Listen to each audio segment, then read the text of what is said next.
En Universidad Andrés Bello. ¿Te da lo mismo un bosque lleno de naturaleza que uno seco y sin vida? En Bolsa Superior tampoco nos da lo mismo.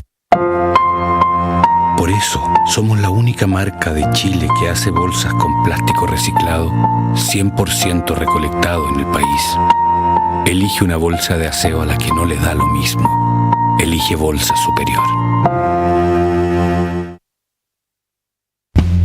Aún queda por conversar. Seguimos con Página 13 por Tele 13 Radio. Claro que sí, aún queda por conversar y siempre queda por conversar en Página 13 y lo hacemos hoy con Quique Mujica, con Juan Francisco Gali y con Carlos Gajardo. Otra de las noticias del día, Quique, o sea, en rigor, de ayer, pero que hoy comienza ya a comentarse ya de manera formal, es la publicación del Clinic que deja al descubierto un vínculo extraordinariamente cercano, no sé cómo describirlo, entre Luis Hermosilla y la ministra de la Corte de Apelaciones, Verónica Sabás, que ahora enfrenta un cuaderno de remoción y está suspendida de su cargo además, y una investigación interna de la Corte de Apelaciones. Quique. Sí, volvió el teléfono radioactivo, había desaparecido por un rato. Esto se va conociendo porque se van liberando antecedentes y bueno, y eso se van filtrando, por cierto, y llegan a los medios. No es que alguien se lo esté guardando. Juan Pablo Hermosilla no la mencionó a Sabaxi dentro de la lista de los contactados o contactadas cuando hizo esa sui generis conferencia de prensa en la plaza en Vitacura. Todavía no, bueno, todavía estamos esperando que haga lo que dijo que iba a hacer, pero en fin. Pero es muy cercana los diálogos que se conocieron por The Clinic, la relación, y queda al descubierto lo que habíamos hablado tantas veces, que yo te hago el favor a ti y después tú me lo tienes que devolver, pero con intereses, porque no es una petición la Hermosilla, sino son varias. Y también me llama la atención el entusiasmo, por decirlo de alguna manera, con que la jueza hace las labores que Hermosilla le indica. Y también un intercambio muy cariñoso entre los dos, digo en términos de trato, pero revela que ahí hay una relación espuria, completa.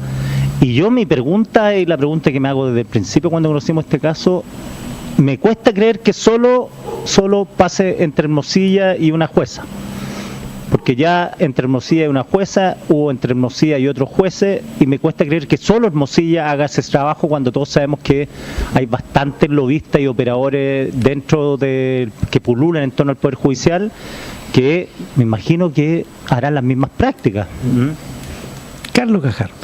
Bueno, eso es lo que está detrás, se supone. Mira, una explicación cortita para decir por qué esto es tan grave, que fue calificado por una ministra de la Corte Suprema en el pleno de ayer como un caso Vivanco 3.0. Yo creo que es una buena manera de decirlo, y por qué esto es más grave que otros casos que se han conocido.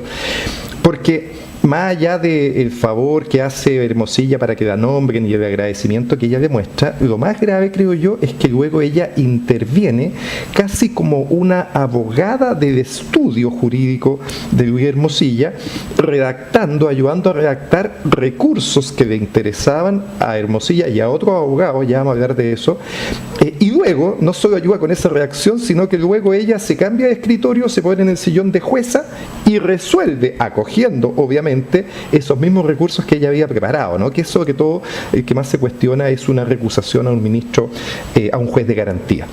De hecho, por eso es gravísimo, y apenas se conoció, la Corte, yo diría que muy rápidamente, ¿no?, toma la decisión de suspenderla y abrir un cuaderno de remoción. Me parece que es claro que la ministra Sabaj no vuelve más a sentarse en el Poder Judicial. Pero a diferencia tuya, Quique, que dices, bueno, estos son antecedentes que se van conociendo, no es que alguien los esté ocultando, yo pondría en duda eso, porque estos antecedentes los tendría que tener el Ministerio Público desde la incautación del teléfono del señor Hermosilla, que eso es hace más de un año. los tendría que tener la Corte Suprema porque le pidió copia de estos WhatsApp al Ministerio Público hace bastante tiempo, todos aquellos relacionados con ministros. Y los tendría que tener también el Consejo de Defensa del Estado porque le pidió copia, y la tiene el Consejo de Defensa del Estado, de todas las comunicaciones con funcionarios públicos. Y resulta que pasado un año de esa incautación, si no es por el trabajo de los periodistas, de Nicolás Sepúlveda y el equipo de Clinic, resulta que no pasa nada. O sea, no hizo nada, si es que esto es cierto, ni el Ministerio Público, ni el Consejo de Defensa del Estado, ni la propia Corte Suprema, que solo reaccionan cuando esto se conoce por la prensa. Yo creo que aquí primero hay una explicación que estas instituciones deben dar. Le tiro ahí la pelota a Iván, que siempre está entrevistando al fiscal nacional, al presidente de la Corte, al presidente del Consejo. ¿Qué pasó acá? ¿Por qué estas instituciones no hicieron nada en todo este periodo? ¿O no estaban estos antecedentes en los WhatsApp? ¿O qué fue lo que sucedió? Pero si estaban, a mí me parece que aquí hay una negligencia que debiera tener alguna consecuencia, porque esto significaría que a lo mejor en 6 meses más otro ministro vuelve a aparecer, y eso no es esperable. Le preguntamos al fiscal en la mañana, al fiscal nacional. ¿Y qué dijo? Que tenía pocos antecedentes porque había estado distraído en lo de los piratas de Aragua. Y no se atrevió a hacer un punto más allá de respecto de si había alguna cosa delictual en esto. Sí, pero lo que es cierto es que no hay una causa penal abierta por estos hechos. Solo se abre ayer cuando un abogado que permanentemente presenta estas querellas, no Luis Mariano Rendón, presentó una querella por estos hechos. ¿Pero debería haberla de oficio, crees tú?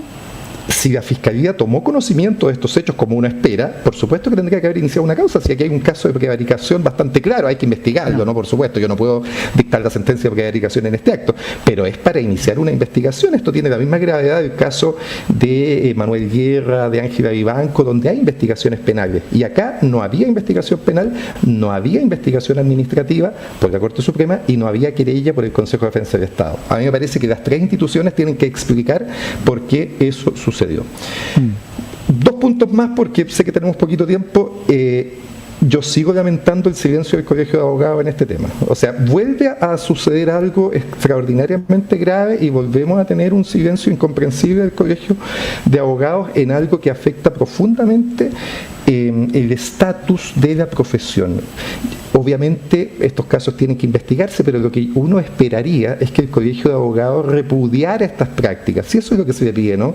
Declaraciones públicas donde, conocidos estos hechos, se repudian. ¿Por qué el colegio va a estar repudiando todas las conductas malas de abogados? O sea, podría estar. Porque son conductas de sus asociados, son conductas de sus asociados, pues, Juan Francisco. Si el colegio tiene o aspira a tener el control, la dirección ética de sus asociados. Y son conductas extraordinariamente graves que le hacen un daño muy profundo a la profesión. El 80% de las personas en la encuesta Academ de hace algunos meses dice que creen que todos los abogados se comportan de la misma manera. Oye, y lo tercero que quiero señalar, que esto es un reportaje que acaba de salir en Mega Noticias, no sé si lo alcanzaron a ver, es que se ha publicado de una resolución dictada por estos 2 ministros que están sujetos a sumario, Antonio Ulloa, y a cuaderno de remoción, Verónica Sabaj, en el caso Sartor, ¿no? El controlador de la Universidad de Chile, que es una resolución de hace pocas semanas donde dejan sin efecto la decisión de la Comisión de Mercado Financiero a través de una orden de no innovar, ¿no? Y la ponen en cuestión porque justamente el estudio que presenta esa orden de innovar es el estudio de Gabriel Saviasnik. Y en los correos electrónicos, en los WhatsApp se ve también una participación bien intensa de Gabriel Saviasnik con la jueza, ¿no? Por ejemplo, es quien primero le señala que fue nombrada ministra de la Corte, ¿no? Gabriel Saviasnik es quien le dice que fue nombrada ministra de la Corte, y luego en varias comunicaciones de Verónica Sabaj con Guillermo Silla hablan de que hablaron con Gabriel, de que han estado en contacto con Gabriel, que también participaba en esta defensa donde ella finalmente acoge la recusación. Es decir, da cuenta de una cercanía con el abogado Saviasnik, y luego en esta causa tan importante, teniendo esta cercanía, ella no se inhabilita y acoge el recurso. Es, como digo, un reportaje que acaba de sacar Mega Noticias, lo que da cuenta de el problema que hay. Muy fuiste muy cuidadoso con Diosdado Cabello, pero en esto los juicios son bastante más categóricos. No, yo lo que digo, Juan Francisco, es que estas cosas hay que investigarlas, y esto no lo investigué yo, lo publicó Mega Noticias. Digo que estas cosas hay que investigarlas, ¿no? ¿Por qué? Porque lo que está acá detrás de fondo es la pérdida de lo principal que debe tener un juez, que es la imparcialidad. El juez, cuando se sienta en la tarima, ¿no es cierto?, y se pone la venda en los ojos y toma la balanza con la otra mano, lo que el recurrente quiere, lo que la ciudadanía espera, es que tengan imparcialidad. Pueden ser buenos jueces, malos jueces, tener sus convicciones, tener de un lado o de otro, ¿no? En los WhatsApp se habla mucho eso de ser de derecha e izquierda, no sé si lo pudieron ver, ¿no? Hay un mapeo completo de cuáles son los jueces de derecha y cuáles son los jueces de izquierda en la Corte. Está bien, cada uno tendrá su corazoncito, pero cuando te sientas a resolver, no puedes tener esta cercanía con quien te está presentando los recursos, ni menos estar participando activamente en apoyar la tesis que está planteando una de las partes. Yo creo que los hechos son extraordinariamente graves y creo que falta una reacción mucho más potente institucional. Celebro, por supuesto, lo que hizo la Corte, ¿no?, que correctamente, inmediatamente tomó la decisión más drástica que podía, pero creo que aquí falta mucha mayor voluntad institucional, partiendo por el propio gobierno, que es que este sistema de nombramientos, que es la madre de todas los males, ¿no?, el causante de todos estos males. Resulta que el proyecto para modificar ese sistema de nombramiento está durmiendo el sueño de lo justo en el Congreso. Yo lamento que al gobierno le queda ya un año con suerte de ejercicio aún, y se va a terminar este gobierno y no va a haber ningún avance en la reforma del sistema de nombramiento, tal como no lo hubo, a pesar de los esfuerzos que puso el ministro de Justicia anterior, Hernán Larraín, en aquello. Vamos a completar 8 años sin que pase nada en este tema, donde hay un acuerdo transversal de todos de que esto hay que cambiarlo. Juan Francisco Galear. Hay varios temas. Bueno, uno, ya que estamos en los golpes noticiosos, acaba de salir una noticia en La Tercera que el Colegio de Abogados inició una investigación ética por este caso, así que he resuelto tu inquietud, Carlos, respecto del Colegio de Abogados. Lo que sí es que yo separaría dos temas, y creo que para esto es bueno recordar que este problema no es tan propio de Chile ni de este caso específico, ¿no? Y ahí quiero traer a colación a Robert Badinter, que fue el miembro del Consejo, el presidente del Consejo Constitucional francés, ya por allá por la década de los 80, cuando era presidente de Francia, François Mitterrand, y él acuñó lo que se denominó el deber de ingratitud de los jueces. ¿Y qué significa esto? Que los jueces deben ser ingratos con quienes los nombraron, porque su único mandato es aplicar la Constitución y la ley en forma imparcial y en beneficio de todos y de todas, y no para devolver favores. Y yo creo que eso es lo clave, pero nos da cuenta de que este deber de ingratitud no basta con que sea declarado, sino que también debe ser estatuido de tal manera que los mecanismos institucionales funcionen y que los jueces ejerzan este deber de ingratitud. Por lo tanto, yo separaría este análisis en los mecanismos de nombramiento, porque no hay mecanismos de nombramiento que sean totalmente ascéticos, ¿no es cierto? Que sean en que no participe ninguna autoridad política, en que saquemos del Congreso, ¿no es cierto?, parte del proceso, o del presidente de la República, porque en este caso ni siquiera participó el Congreso en el nombramiento, sino que fue un nombramiento del presidente de la República, producto de una terna formada por el Pleno de la Corte Suprema. Y por lo tanto, obviamente tenemos que mirar el sistema de nombramiento, pero mirarlo de tal manera que los mecanismos institucionales logren generar incentivos hacia que este deber de ingratitud de los jueces realmente se cumpla.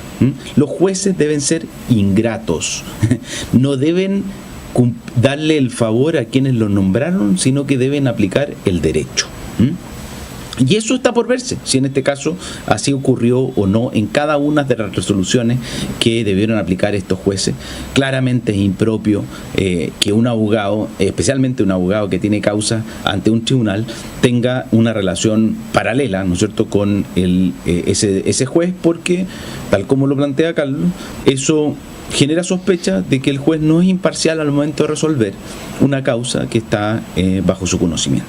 Claro, un juez haciendo asesoría para un informe o para un recurso tampoco se ve muy bonito. Como que muy imparcial no es. Pero espérate, eso es distinto, porque creo que esa era una discusión más bien política por lo que se lee en los WhatsApp, más que una resolución de un caso en específico. Ni siquiera Luis Hermosilla ni siquiera era abogado de ese caso y el recurso terminó no presentándose. No, Juan Francisco, estamos hablando del recurso en que se presenta la recusación al juez Urrutia. Eso se presenta y la ministra lo acoge, vota acogiendo el recurso que ella misma hizo. Son dos casos distintos. Pero en ese está bien. Ahora, yo te insisto, en ninguno de los dos casos, ¿no?, el abogado Hermosilla era representante de las partes, ¿te fijas? Y por lo tanto ahí de nuevo ahí la gestión es más bien una gestión política que podemos cuestionar respecto de las clasificaciones políticas que se hace de los jueces, ¿no es cierto? Pero si es que en eso somos puristas, hoy día el Tribunal Constitucional tiene pendiente una resolución en que se cuentan los votos de acuerdo con qué gobierno lo designó y cuál es el color político o la tendencia política de los miembros del Tribunal Constitucional, para resolver, en el caso de la venta de la casa del expresidente Allende, ¿no es cierto?, que es de una senadora y de una ministra de Estado y que está siendo cuestionado ante el Tribunal Constitucional. Bueno, hoy día los análisis que se hacen es justamente qué miembro del Tribunal Constitucional le va a tocar fallar, quién lo nombró y por lo tanto cómo votaría en este caso, y ahí las presunciones son explícitas, nadie oculta, pareciera que pueden asignarle votos a los ministros del Tribunal Constitucional, que también son jueces. Y se hace la misma crítica, Juan Francisco. Es un mal sistema de nombramiento también el que tiene el Tribunal Constitucional, horrible. Si eso también hay que cambiarlo. Está en la misma línea. Y por lo tanto, de tal manera, por eso insisto en el deber de ingratitud. Más que el sistema de nombramiento, o quizás igual que preocuparnos del sistema de nombramiento, una cosa es cómo se nombra.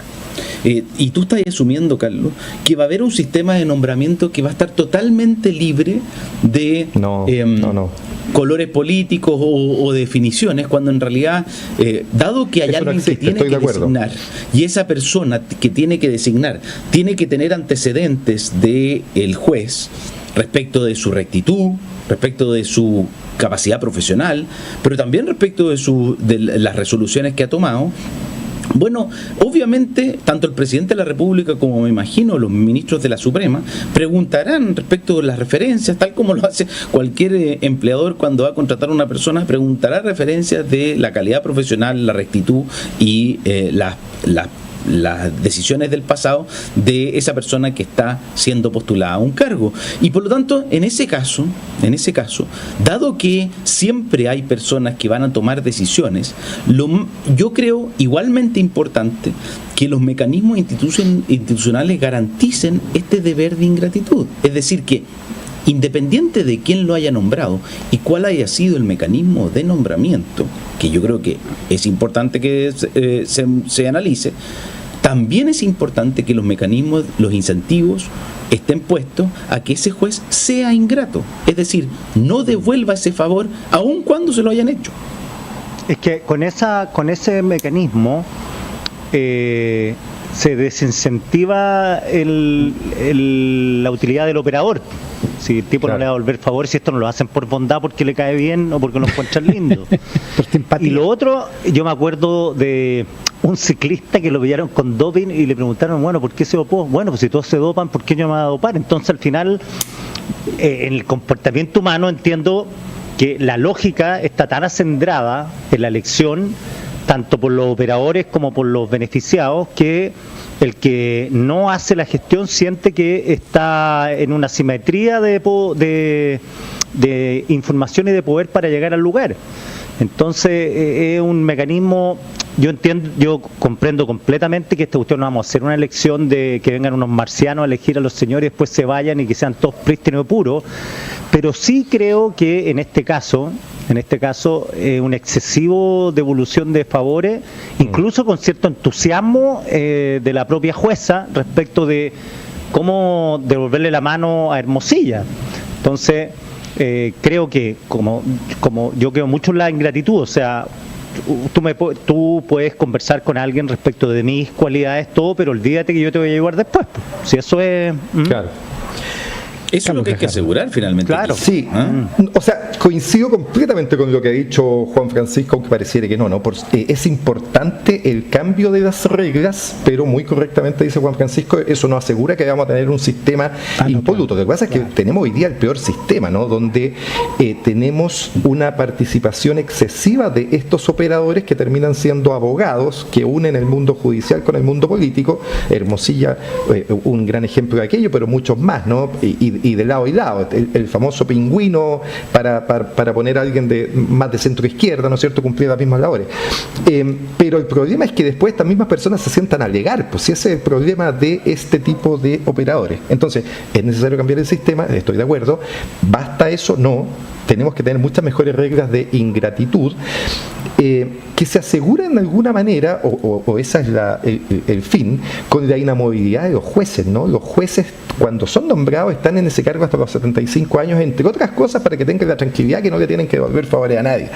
Pero eso no basta, porque esos mismos jueces empiezan a participar ahora en nuevos nombramientos. Es decir, la ministra, el ministro, cuando es nombrado, ahora tiene que empezar a nombrar a otras personas y se va generando una cadena que termina, diría yo, contaminando el sistema. Y creo que en tercer término, junto con esto de la ingratitud, hay que crear un sistema mucho mejor de procedimiento y protocolos, por ejemplo, de inhabilidades, ¿no? Esto que en general casi ningún juez lo hace, de declarar cuáles son sus inhabilidades, que uno sepa quiénes son sus amigos, con quién se junta.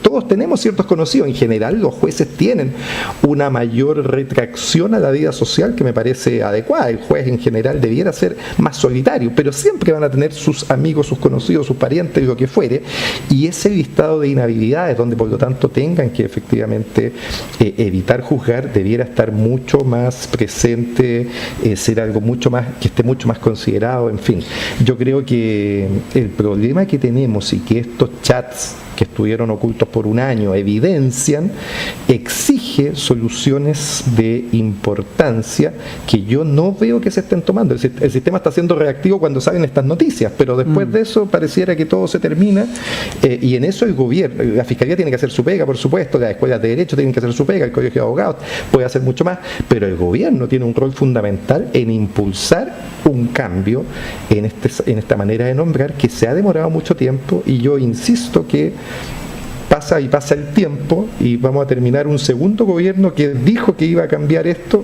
al igual que el gobierno anterior del presidente Piñera, con nuevamente un fracaso importante en esa materia. Oye, a propósito, me recordaste la palabra al tiro, Juan Francisco. Perdón. Es que me acordé de otra cosa que dijo el fiscal nacional en la mañana, a propósito de este asunto. Dijo, todos estos antecedentes están en manos del Consejo de Defensa del Estado, que los está estudiando. De alguna manera uno podría decir, con cierta maldad, le tiró la pelota al Consejo de Defensa del Estado. No sé si es lo que quiso hacer el fiscal, pero efectivamente dijo que los antecedentes estaban, porque yo le pregunté si había delitos en los chats que se habían conocido, y me dijo, eso está en manos del Consejo de Defensa del Estado. Eso fue eso para complementar lo que habíamos hablado antes, Juan Francisco. Con mucho respeto para el fiscal nacional, no es una respuesta con que pueda darse las manos, ¿no? O sea, quien debe, primero que nada, imputar, investigar los delitos, no es el Consejo de Defensa del Estado, sino que es la Fiscalía, ¿no? Tú no puedes decir, no, es que esto lo está viendo otra institución, si tú eres el persecutor penal. Sí, pues. Ya, Juan Francisco. Además, han habido fiscales que han iniciado de oficio también. Oye, dos temas que quizás son laterales a esto, pero mira, yo en esto soy cuidadoso porque de nuevo sale de una filtración, ¿no? De nuevo surge de una filtración de los audios, de los chats obtenidos de un teléfono, y hace poco esta semana también hubo una polémica bastante importante porque se supo por el diario que se había abierto una investigación en contra de la diputada por los chats que se descubrieron en su teléfono, que no tenían nada que ver con la investigación que se estaba llevando adelante, el caso de fraude al fisco, ¿no es cierto?, que de la diputada Catalina Pérez, por por una relación o por conversaciones íntimas entre ella y su pareja.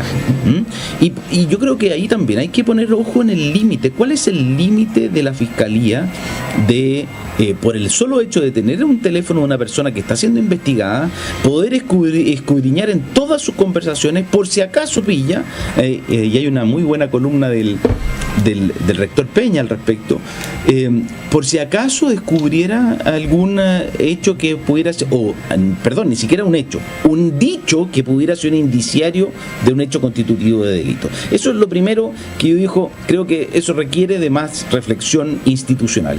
Y lo segundo, a propósito de los favores de los jueces, bueno, también hay una reforma que creo que es muy relevante con esto, porque es la de notarios y conservadores, porque muchas veces esos favores no se pagan a través de designaciones judiciales o sentencias o resoluciones de los jueces, sino que se pagan a través de nombramientos de familiares o de personas relacionadas en cargos que son generadores de altos recursos y generadores de mucha permisología, como son las notarías y los conservadores, y que además han demostrado una capacidad para oponerse a la reforma que es bastante sustantiva. Sí. ¿Ah? Oye, una palabrita, Iván, déjame... Sí, dale, Carlos. No, completamente de acuerdo, ¿no? Si esta reforma tiene que ir junto con la reforma de notarios y senadores, de notarios y conservadores, que también el ministro Hernán Larraín impulsó fuertemente y que también fracasó en eso, ¿no? Entonces, insisto, dos gobiernos de distintos signos políticos que van a fracasar en esto mismo, yo creo que es impresentable. Y muy importante lo que ha dicho Juan Francisco del tema de las filtraciones. Se ha criticado tanto las filtraciones, ¿no es cierto? Se dice hay que dejar que las instituciones funcionen, y este es el mejor ejemplo de que por qué las filtraciones siguen siendo necesarias. Si esto no se hubiera filtrado, hoy día la ministra Verónica Savaje estaría sentada fallando las causas, hoy día, ¿no? Entonces, si quieren que la ciudadanía confíe en sus instituciones, bueno, que las instituciones funcionen de verdad, pues, y eso no está sucediendo. A todos aquellos que hacen gárgaras con las filtraciones, no es así, Juan Francisco. Si las filtraciones, hasta que el sistema no funcione perfectamente, yo creo que hay bastante cinismo en criticar las filtraciones. Porque te insisto, si esto no se hubiera filtrado, si la noticia de ayer de Verónica Savaje no se filtra, la ministra Verónica Savaje está hoy día sentada resolviendo al gusto del abogado Hermosilla, ¿no? Eso no puede ser. Entonces, háganos confiar en las instituciones, pero para eso las instituciones tienen que funcionar y no este simulacro de cómo está sucediendo hoy día. Con Carlos Gajardo, con Juan Francisco Gali, con Quique Mujica, la conversación de hoy de Página 13. Nos quedan los recuerdos de este 23 de enero, por cierto, y antes les agradezco a los tres y los despido. Que tengan muy buenas tardes, Quique, Juan Francisco, Carlos. Un gusto como siempre, que estén muy bien. Que estén muy bien. Chao, chao. Chao, que estén muy bien.